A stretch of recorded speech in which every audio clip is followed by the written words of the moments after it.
Hello, and thank you for joining me on another episode of the Tech Exec podcast, where we triple your impact per engineer and help you create teams worth leading.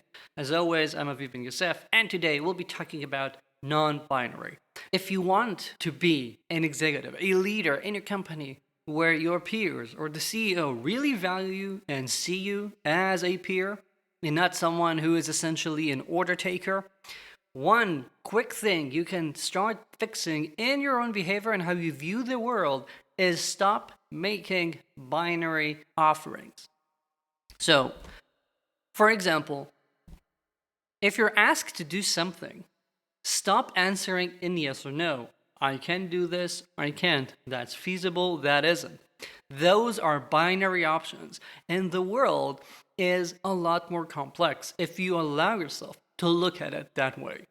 Anyone worth their weight in the executive team needs to avoid the knee-jerk reaction of answering either yes or no when you're confronted with a decision, when you're asked to do something, and think about the continuum of that request and what is the right point on it, where we should go.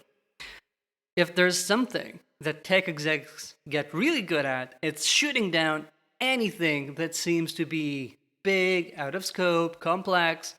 And the fact is, everyone around you in the executive team are fully aware of it. I promise you that. They all know it. They all can sense it. Sometimes they even have names for this. And you don't want to be there. You don't want to be always argumentative, always contrarian. It's fine to not be a yes person. I'm totally fine with that. However, don't make saying no your identity. And thus, saying yes without thinking is bad. Saying no automatically is bad. What you need to do is stop thinking in binary options and see the continuum in between.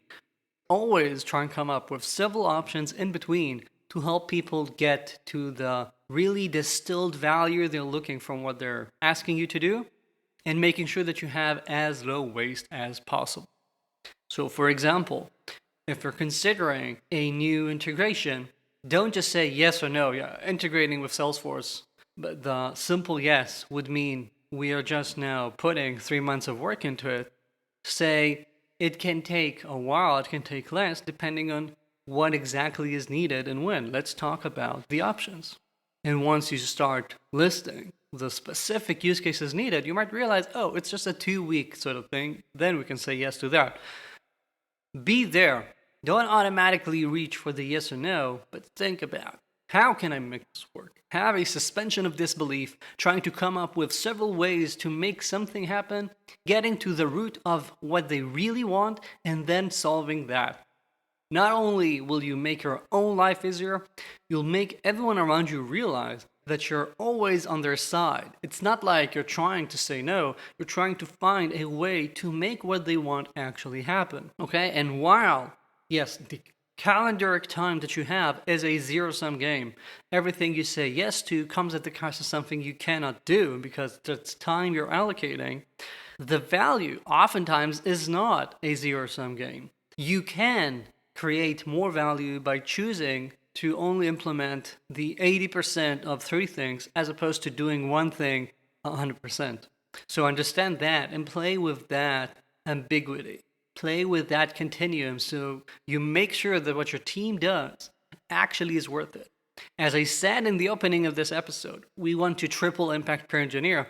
That doesn't come by making them click faster. That comes because we distill the work to where it actually pays off to do it. And when you do that, magic happens. That's it for this week. Thank you for joining me. As always, check out the show notes if you want to get the best newsletter online for tech executives.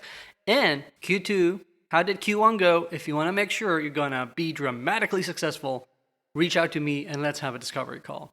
My email's in the show notes. Thank you. I'll be here next week.